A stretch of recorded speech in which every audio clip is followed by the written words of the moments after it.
You are listening to an episode of Megan is Not a Parent But. And today's episode is brought to you by my Positive Parenting Class Pass, which are 6 simple positive parenting classes to kickstart your positive parenting journey. And you can start today at bekindcoaching.com/classpass. In today's episode, we will be chatting about a handy model of the brain coined by Dr. Daniel Siegel. It is called the hand model of the brain. So I thought it was pretty clever, a handy model. So I invite you to get cozy, grab your notebook, and let's dig in. Welcome to Megan is Not a Parent But, the podcast where I, your host, Megan Ford, former early childhood educator turned positive parenting coach, helps parents just like you learn how to deal with your strong-willed child's difficult behavior. I've been described from my clients as a blend between Brene Brown and Miss Frizzle, you know, the one from the Magic School Bus. I help bring awareness and hold space for the hard conversations and make big concepts like behavior and relationships and temperaments easy to understand and easy to implement. If you're a parent who struggles with your child's loud, dramatic, disruptive, over-the-top behavior, but don't think a parenting coach would help you because those are just for the bad parent or those parents, then this episode is especially for you. I invite you to grab a journal, grab a cozy blanket, a warm beverage, and enjoy what you're about to explore. We are going to start here. We're going to get started here with the phrase, they did it for no reason. I am often told this. I often experience this, not only as a teacher, but also as a parenting coach. When parents or adults come to me and say, well, I saw them do that, but they did it for no reason. Or I've even been told they did it for no good reason. And really, when I hear someone say that, this is what I really hear them say. I don't know the reason. So children's behavior, we've been talking about behavior as communication, and it's communicating something that's going on below the surface that maybe we don't know. But there is always a reason. Our behavior is always communicating something that's going on, either where we are developmentally, where we are emotionally, but there's always a reason. And sometimes when we go into this space, I've often been told, well, whenever I try to talk to them, it doesn't work. So talking never works. That's what I've also been told. And again, leaning into this series, continuing to dig and tease it out, I want you to know that what I say is we must listen before we talk. That's why in the previous episodes, we've talked about really digging into what listening is and making sure that we are doing our part, which we will revisit and add further context in today. But we really got to dig into and become accountable to ask, like, are we listening before we are talking? Because the child's behavior is communication and the adult's behavior is communication as well. And effective communication comes down to your approach. Going back to that tennis game, how are we playing the tennis with each other? So there's 2 approaches that we're going to highlight today. And the first is called a top-down approach, and the second is a bottom-up approach. And building off of last week's episode, a regulated human can navigate a top-down approach.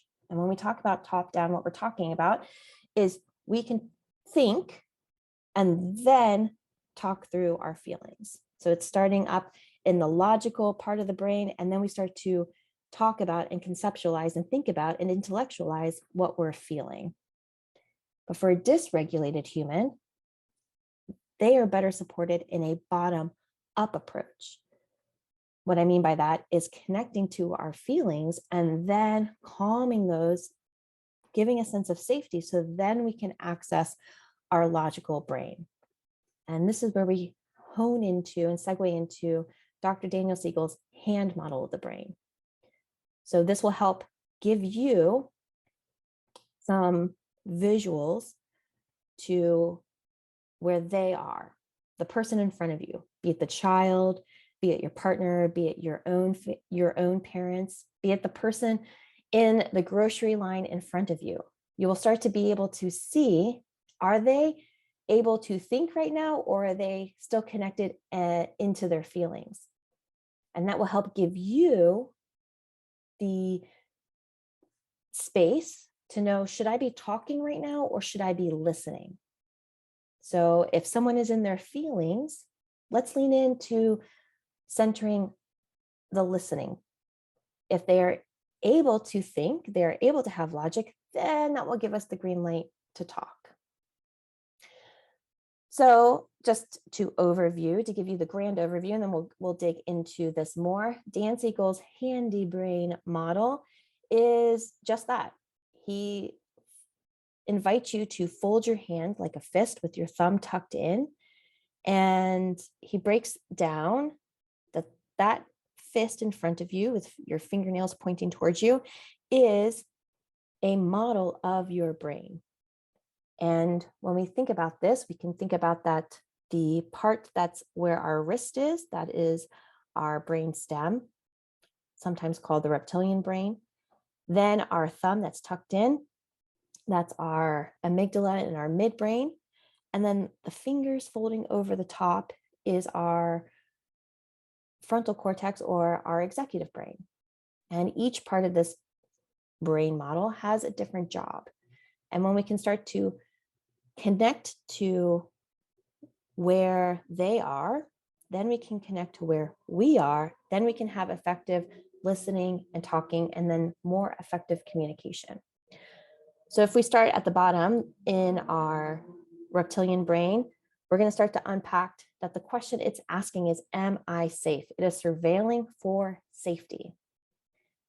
Inside of our midbrain, that thumb zone of our brain, it's asking the question, it's the limbic system, and it's asking, am I loved? And then folded over top those fingers, the executive brain is in charge of asking, what am I learning?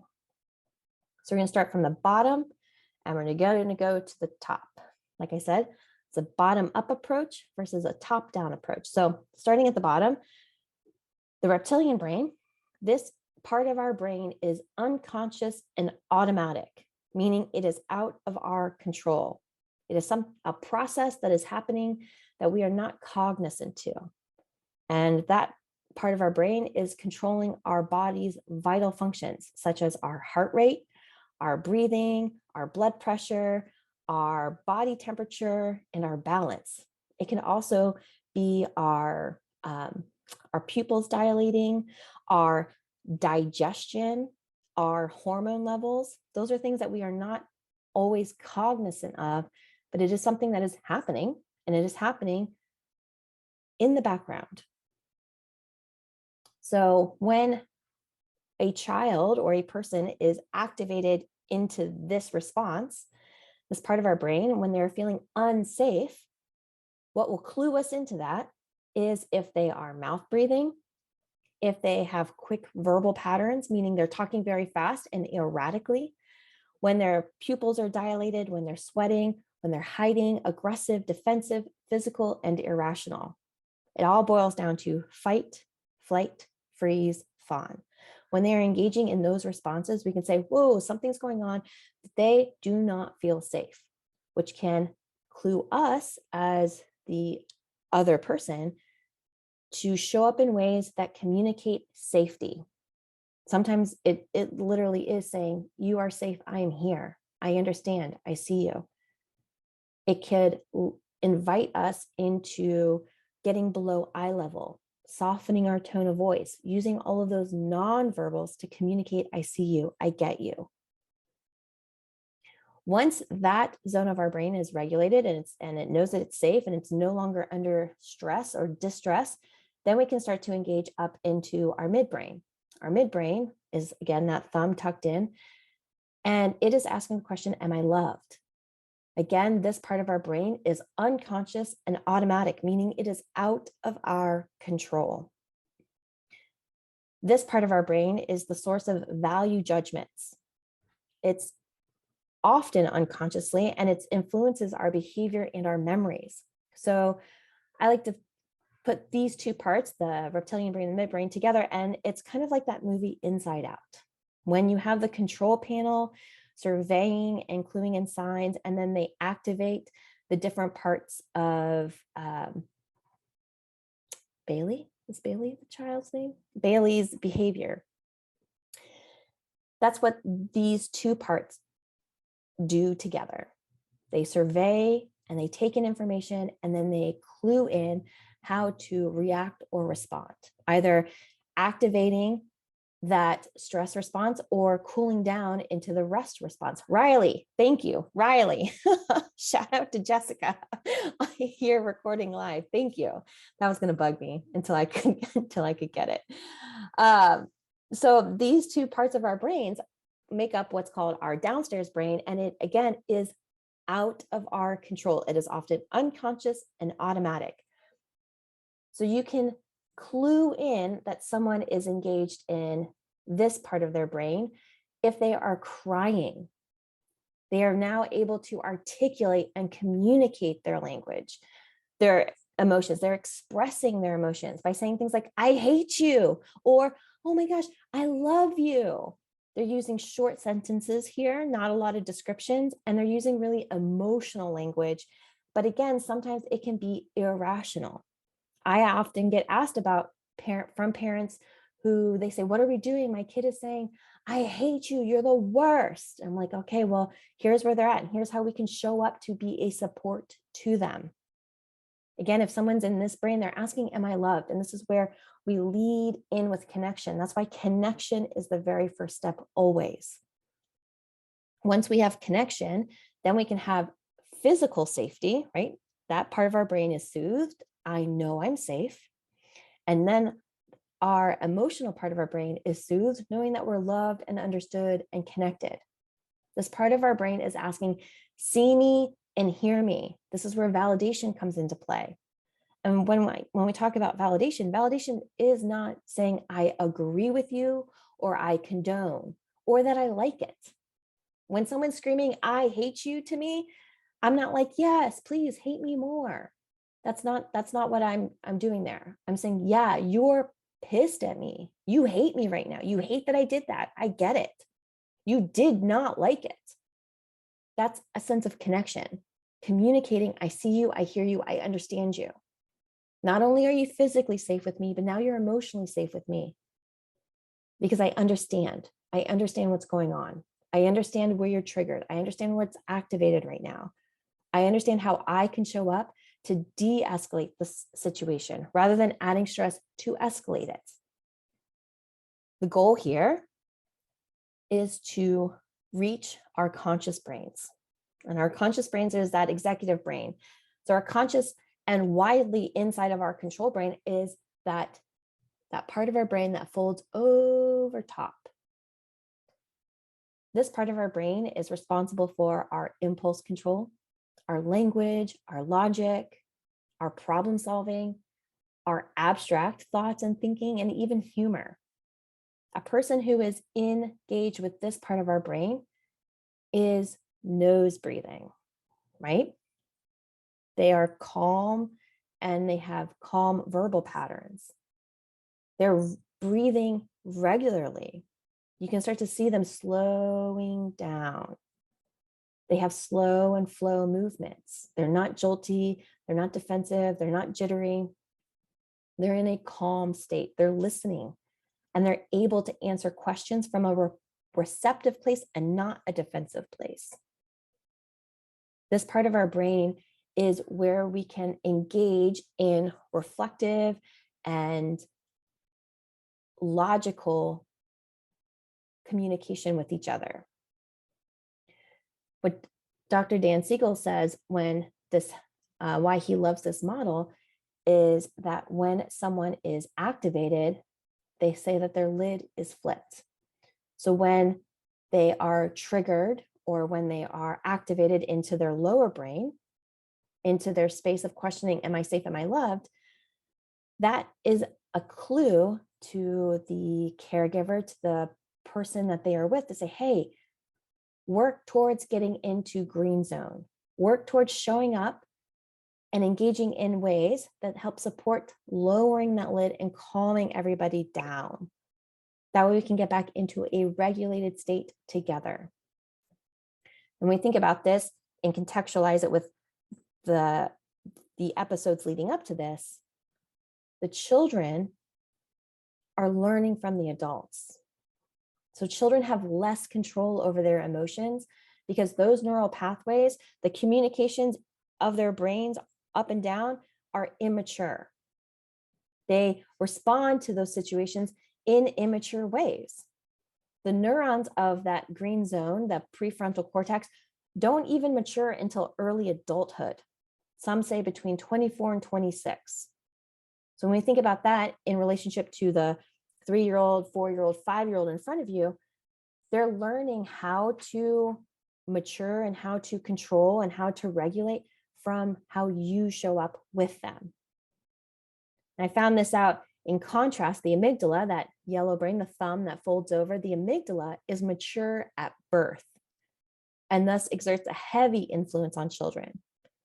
So their green zone, if we go back, if their green zone is maturing up until between 24 and 26, but that control center, the alarm system, that's mature at birth, as it's designed to do, because survival is the name of the game.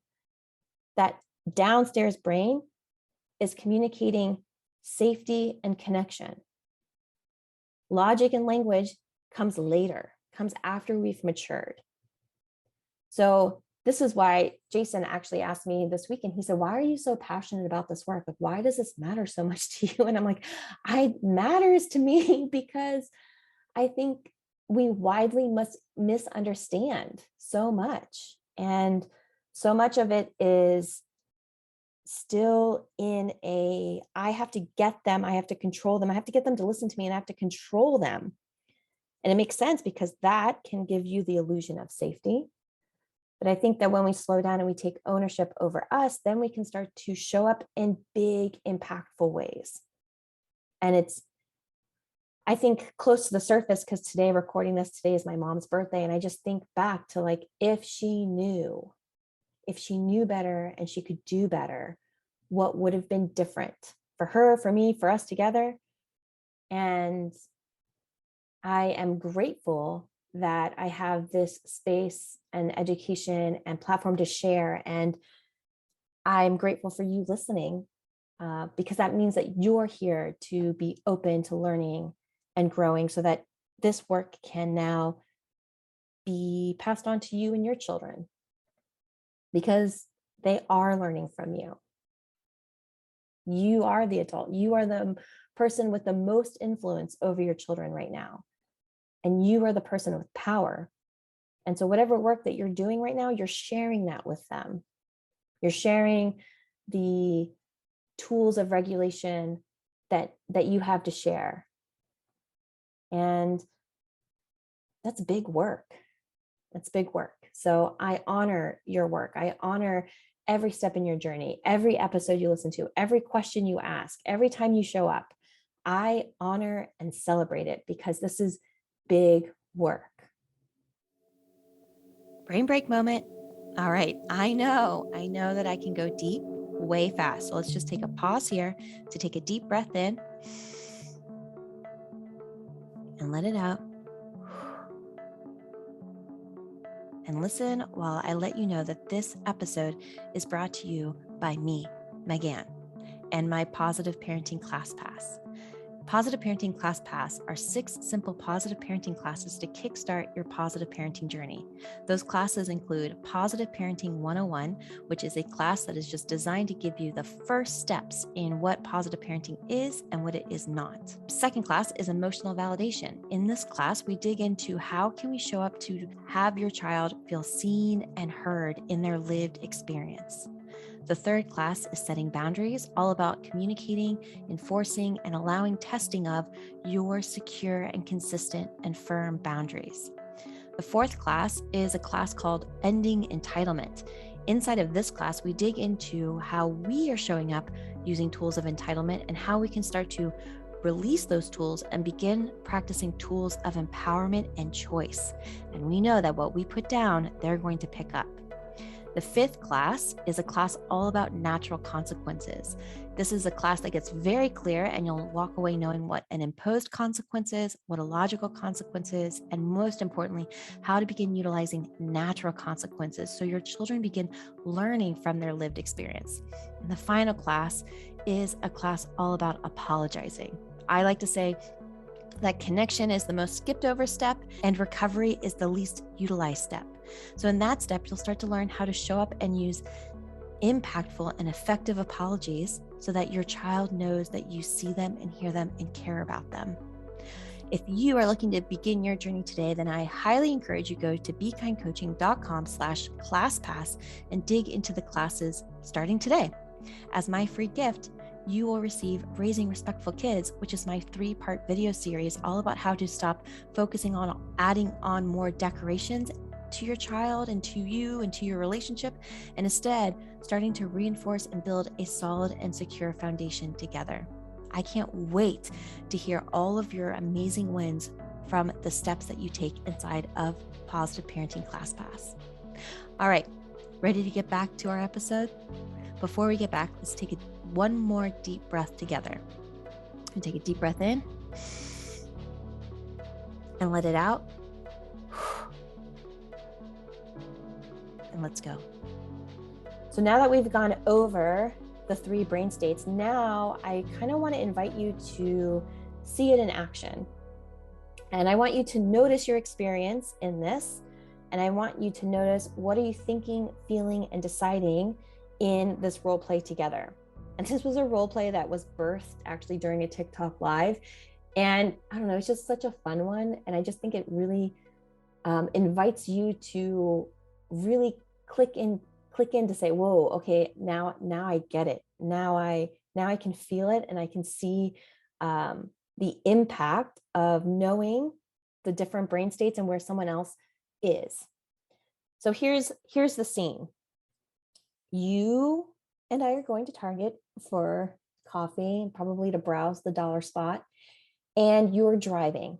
And as we're driving to Target, we are talking and we're connecting, and we're just having such a fun time talking about the different things that we're going to look at, or the different nail polishes that we're going to go browse through. Nail polishes has been on my mind recently. And as we're driving, you run a red light. And you're like, oh my gosh, I ran a red light.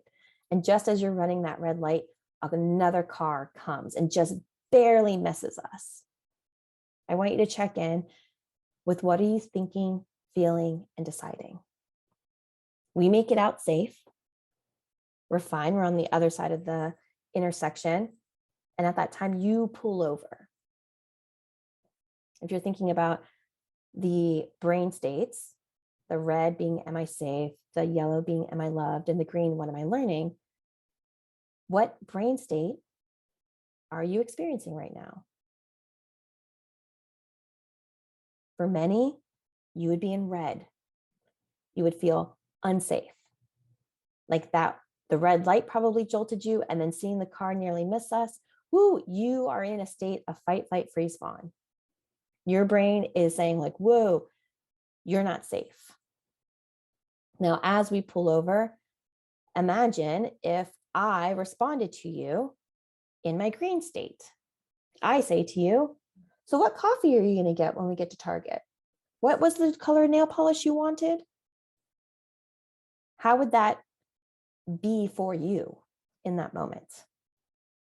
I'm coming from a completely logical, continuing on our conversation, la-da-da-da-da, let's just continue going. But you are in like a, whoa, what in the world just happened? How would that interaction be for you? I know for me, when I'm in those scenarios, I'm like, what's going on? Are you not listening to me? Did you not just see what happened? It's confusing for me. It causes further stress.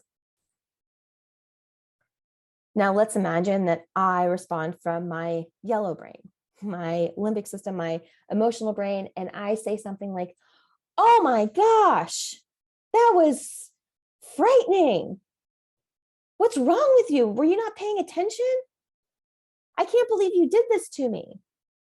If I start acting out in that emotional space, if I start crying, if I start blaming you, if I start saying, how dare you do that? Why did you do that? Imagine if you as the driver, what brain state are you in?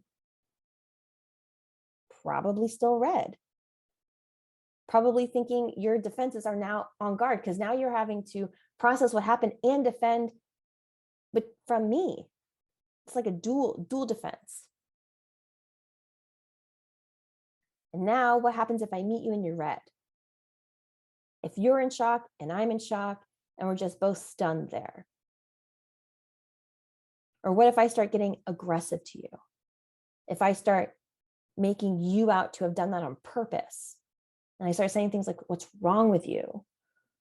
Were you not paying attention? I can't believe that you did that.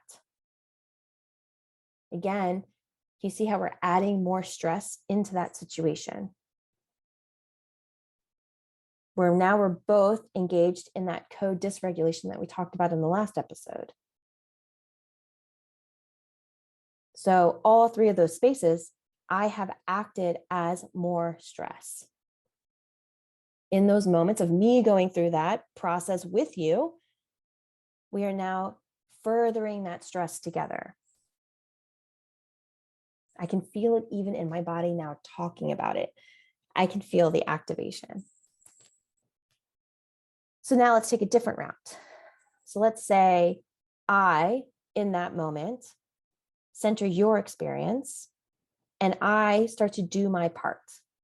Remember, I stay present, I attune, I resonate, and I build trust. That all comes from a green state, meaning I've regulated myself so that I can be in this space with you. And what this would look like is in that moment, I look to you, I see your body communicating that you are in a red state, and I say something like, wow, that was really scary. Thank you for keeping us safe. I'm glad that we made that out. That car came so close. That light turned so fast. Thank you for keeping us safe. I'm glad you decided to pull over on the side of the road. We're okay here right now. Let's take some deep breaths and just, whew, we are safe. We are okay. That was scary.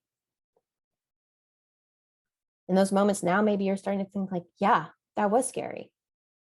Whew, yeah, thanks. I don't even know what I did. I just immediately pulled over. We're now starting to work up out of that stress defense state now into, okay, yeah, you see me, you get me, you hear me. You don't think I did that on purpose. Now you're starting to probably even cry at this moment, be like, oh my gosh, yeah, wild. I'm glad I'm safe too. So then we can start to calm down more and regulate and get back into a green state so that then we can continue driving safely together. I came up with this story, I don't know, maybe 6 months ago, maybe a year ago on TikTok Live, and it really just resonates that in order to do this work as the passenger, we have to first regulate ourselves first. We are not the person behind the wheel, we are the passenger. And I think about this context in relationship of when you see your children being the driver of their decisions, being the driver of their actions and choices, and where you are playing passenger. And the work that's involved in regulating yourself so that when they make a mistake, like go through a red light, like almost getting hit by another car, in those moments, it could be failing a spelling test, it could be acting out in class, it could be getting into a fight with a sibling. When you're playing passenger, are you doing your part to keep yourself regulated or do that work to regulate yourself so that you can share in that space so that you can be a support to that person without adding in more stress? And it's not easy work. It's not easy work at all. But it's work that will help you go towards a trusting relationship together. So in closing, let's think about whom can you teach first? Who can you teach about the hand model of the brain? I have taught children as young as 16, 18 months old this. When they start to cry, I flip my hand up. I say, yeah, you're upset right now. You're upset. And once they start to calm down, we lower back in and say, oh, you're happy. Yeah, you're calm. Things are better now. I use this flip lid with my husband. He uses it with me. And as a first-year teacher, he uses it with his kids. Using it as a way to model, like, hey, offline, do not use logic right now. Logic has no purpose here. And not because the person doesn't want logic, the person's brain cannot process logic. Think about this, and another example that's often used in connection to this is, imagine if you are out in the woods and you come across a bear. You don't need math, you don't need logic, you don't need manners when you are in survival mode. Same in many different scenarios. So I invite you to think about, who can I teach this to? How can I start incorporating this into my daily life and relationships? Then the second question I have for you to consider is, in what situations have you been the dysregulated driver? When have you been in situations that invite you to experience that sense of, oh shit, I just blew through a light. Oh shit, I just did something that maybe endangered everybody. And what does that feel like for you? I know for me, it does not feel good. My whole body goes tingly. I have like out of body experiences. I feel a lot of big, scary emotions like disappointment, fear, rejection, embarrassment. It's not fun. And I think about the benefit to having a regulated passenger in that scenario to help me come back into my green space, my green zone. The last question I have for you is, in what situations have you been the dysregulated passenger? Watching your children make those mistakes, and where have we added more stress because we ourselves have been dysregulated? And what a benefit to them to have this awareness now to say, hey, what this means is that there's some work for me to do, for me to calm down, for me to become regulated, so then I can be of assistance to you in that stressful situation. Friends, next week, we are expanding on this topic, and we're going to do just a very high-level introduction of what is trauma, and more specifically, what is childhood trauma. This is just an intro of what it is, to start demystifying this and start connecting into how we can show up and be a support to people in our own lives, to ourselves, who have these experiences. So I invite you back, and if you would like to join live, I invite you to find the Zoom link inside of our Facebook community, Positive Parenting with Megan Ford. I live record every Tuesday at 11 a.m. Eastern, and I invite you to come to a recording and stay for the Q&A afterwards. If you've been taking notes, if you have been writing in your journal, I invite you to share that with me. I would love to know. And there are 3 ways to share. You can share by leaving a review on Apple Podcasts. You can share by leaving your thoughts and takeaways on social media and tagging me. And you can also share your thoughts and insights inside of our dedicated posts of our Facebook community, Positive Parenting with Megan Ford. If you have made it to this part of the podcast, I want to say thank you. Thank you for tuning in, and thank you for staying to the end. My mission in life is to help support parents in feeling supported and empowered in doing this work. I want to be the regulated passenger when you are the dysregulated driver. This podcast, my Facebook community, and my programs and book club all are designed to help parents work through those phases of awareness, education, and practice. And I am so honored to do that work. If you are ready to take the next step, then I highly encourage you to check out the series Raising Respectful Kids.